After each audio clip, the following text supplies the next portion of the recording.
Bishop. And I'm Dr. Steph. Thank you so much for tuning in to this YouTube channel. We call it Our Life, Our Journey. Our truth. And we are so happy to have you connected every single week as you lock in on this platform. So many of you let us know that you're being blessed by it, and we appreciate you so much. We want to invite you to make sure you like, comment, and subscribe. Share it as well with all of your friends out there, because we want to make sure that people are blessed by the content that we share. I'm excited to have you connected today. Know we read those comments, and we appreciate you just being able to lock in with us right here in this space. I want you to make sure you follow my wife, Dr. Steph Walker, out there on Instagram, Facebook, all of that. Follow me at Joseph Walker 3. Go to our website, josephwalker3.org, for content and things that we know can be a tremendous blessing to your life. So thankful to God for you, and we appreciate you so much. Now, we're excited about this episode because this is probably going to be one of the most real, straightforward episodes ever.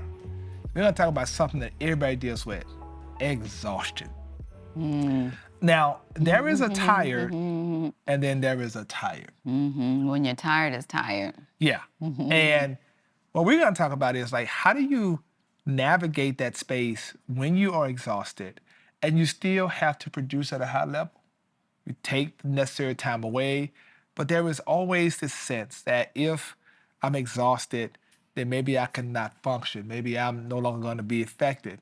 I do think it's important, and for the sake of mental health, for the sake of us talking about vacation, we talked about this in a previous episode, to make sure you live, you have a life that's balanced. But then as you elevate in certain spaces, there's a certain expectation, calendar, a certain amount, cadence, that's a better word, that just inevitably kind of puts you in a space where you kind of are constantly tired. So when basically you can't stop, and you have to keep going, whether it's because of deadlines or what have you, like your workload, etc. In order for you to achieve certain milestones, you can't stop, you can't pause, and so then that pushes you to a different level of tired. Yeah. And when you're in that space, now the question becomes, what do I do with that? Do I just walk away from everything? Do I continue to show up as basically a shell of myself? Or do I actually produce? And for us, we discovered, and here is really, I think, the foundation of this entire discussion. It's really about, if you're going to be tired doing those things that matter. For us, a lot of our exhaustion, a lot of being tired has a lot to do with just the cadence of what we do in terms of family, kids, getting the kids to school, going to activities. You're moving around, you're leaving the house at 7 in the morning, you're getting home sometime at 8:30 at night, and you still have to keep going, moving. Well, I think part of it is because we have chosen to prioritize our family and our core four, right? Like, if we just had to just work and we didn't have other responsibilities, we would be tired, but I think it's a different type of tired. But for us, since we've committed to prioritizing our family, and we recognize that it's another workload on top of the everyday workload, it's a choice that we're making, right? Because at the end of the day, if I'm going to be exhausted supporting you, supporting that program, supporting this, that, and the third, and I'm running around in the community helping other people fulfill their needs, right? Then what about those things that are most important to me, which is my family, my children, my personal health? Like, if I'm going to do that, then I'm going to be exhausted during this, because this is what's worth it, versus me pouring more time and energy and effort into that over here and leaving my own family and kids sort of dangling in the dust. I think that it was more of a conscientious decision and an understanding that if we're going to do this, then there's got to be purpose behind the pain. The value added part. You're right. And cutting out all those things that, did not add value, but that were still draining us and pulling it. Sometimes we allow things to attach themselves to us, or we take on responsibilities that are not consistent with our purpose or our values, and ultimately they end up pulling us into this vortex. Of nothingness. And so I think it's important that you do that. And when you When you're in this place though, and I know people are watching this saying, "Man, this is right on target with me because Mm-hmm. I'm tired and I can't shake it. I can't Mm-hmm. seem to get enough sleep here or there." Mm-hmm. There's some things we've learned to do, man, and a lot of that has to do with really knowing when to shut down, Mm-hmm. knowing when to maximize the time you have when you're done, like to really not come home and be up to 1 o'clock in the morning every single night, 2 o'clock in the morning, but to really be okay going to bed. Sleep is underrated. Well, I think it's also reevaluating like your priorities, reevaluating those things that are on your to-do list. Like there's certain things Yeah. that we do because we've been doing it. And when you go back and you reevaluate, why are you doing all of these things? That's good. And you look at each one very specifically. Is this value added or is this a time suck? Is this value added or is this more of a spiritual drain? Is this value added? Are these people value added? I'm used to going out with this group of people, but should I be going out with these people? Because when I leave, I'm supposed to feel elevated. I'm supposed to feel full. But when I leave this group, I feel drained. What am I doing and why? Where am I spending my time and why? You know, one thing that we realized is that 20% of what you do produces 80% of the outcome that you're seeking, right? And so we're doing 100% of all this stuff, but 80% of it is useless or not contributory towards your end goal. And your job is to figure out what of that 80% or which of that 100% is the 20% that you need to keep and grow and focus on, Right. and what is that 80% that you can sort of put to the side or curb or cut back on, etc. Some of that could be as simple as checking emails or having, in-person meetings. Like he knows, I don't do in-person meetings very, very frequently unless it's a board meeting and I have to be there or something like that. But like one thing that we realized through COVID, and obviously COVID was quite a few years ago, but how many of you guys were way more efficient in COVID? You weren't driving across town, spending an hour in the car, an hour getting dressed, an hour coming back. Right. That's 3 hours of your day that you could be using doing something else, right? And so my preference is if you have something to say, if it's that important, we can hop on a quick call, we can hop on a quick Zoom, we can hop on a quick something. And in that same amount of time that it would have taken me to drive downtown, have lunch, come back, do all that, that's 4 hours out of my day that I could have been way more productive. Or better yet, taking care of those things that are most important to me. So reassessing your time is important, right? Because a lot of the exhaustion is saying, okay, if I'm going to be tired anyway, let me be clear. What can I do to really mitigate, the schedule and the chaos of the schedule? Like having meetings. I'll take, for example, hands-free behind you, but I'll take calls between the house and the office. Yeah. I'll He do calls it conference that calls. white space. That white space. You got to operate in that white space. You catch a train and you're sitting there and you're like that. You want to turn on your favorite artist, listen to some music, or sorry, white space, not in ethnicity, but white space as in blank. A blank space. Page. Yeah. The blank space you have in time whereby you can actually get things done. That's a gift to you. Yeah. Like when you catch a train, you're sitting there. Who can you return a call to? What email can you check on your phone while you're stationary waiting on a train? So it's those kind of things that help you reprioritize your time, focus on those essential things, and not allow all the other stuff that has nothing to do with your purpose, nothing to do with where you are, to continue to weigh you down. Suck up your time, suck up your energy. Time gremlins. Yeah, like you've one of the things that we've talked about in this season of our lives, it's really, we used to talk about being efficient, being time efficient. And now it's all about being energy efficient for me. Like if I'm going to do something, I refuse to do anything that's going to drain me. Obviously, except for like spending time with family, friends, whatever. Those things that are core and will build me up. Yeah, I'm going to be tired hanging out and being out all night. But guess what? When I wake up, I am full because those things fed my soul, right?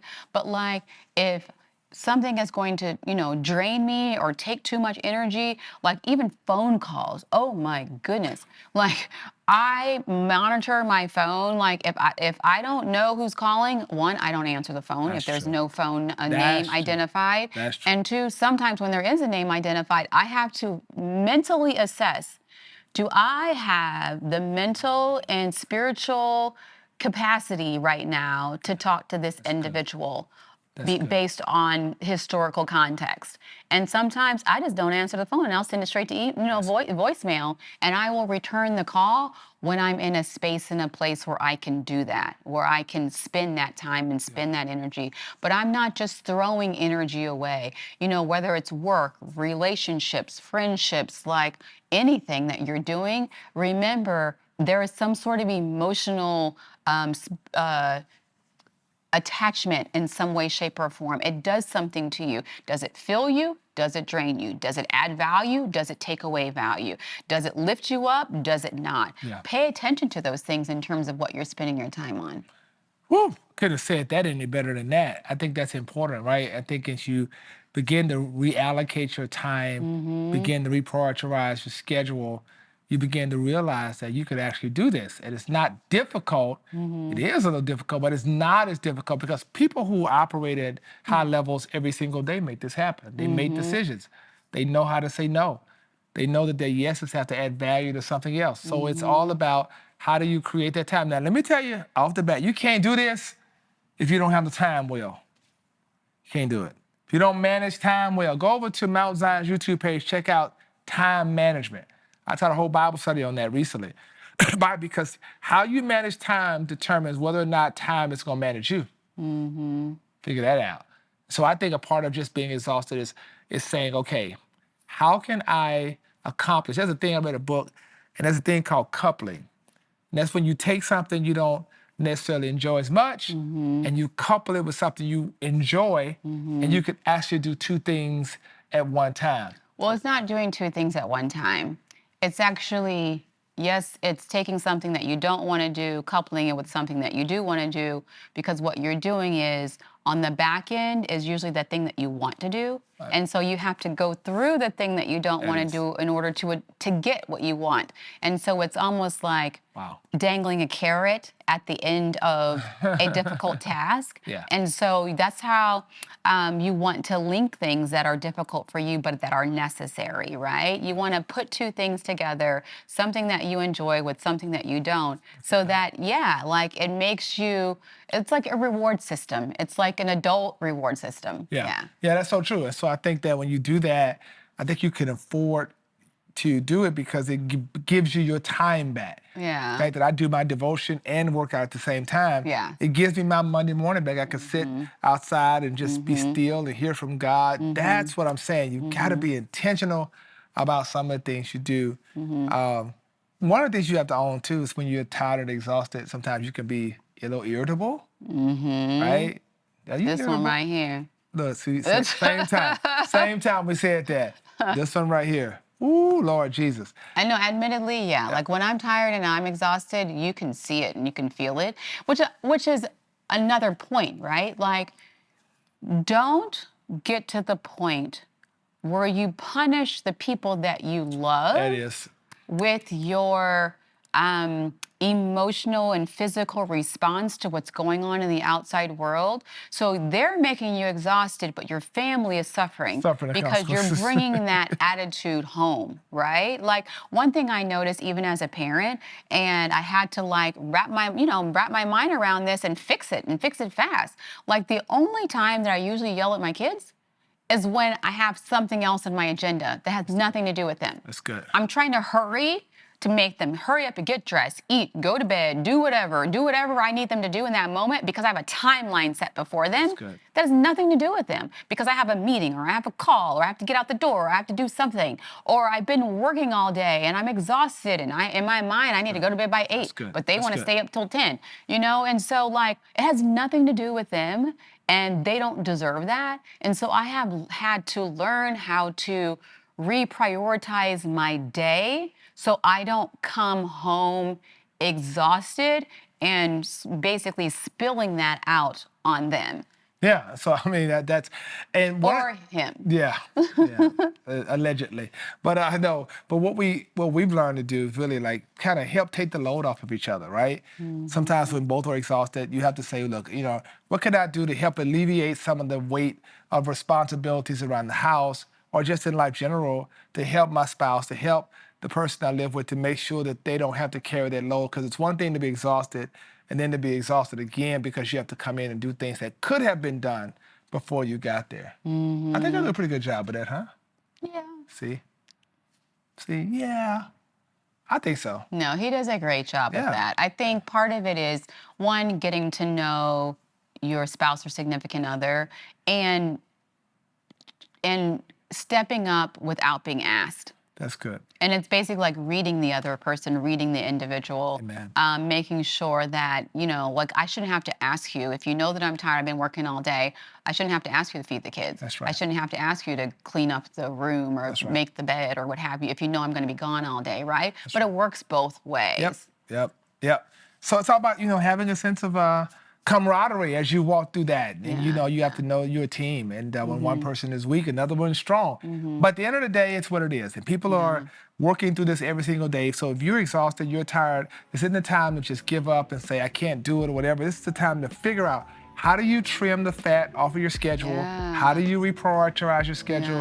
How do you only accept those things that add value, that are connected to your values, your brand, etc.?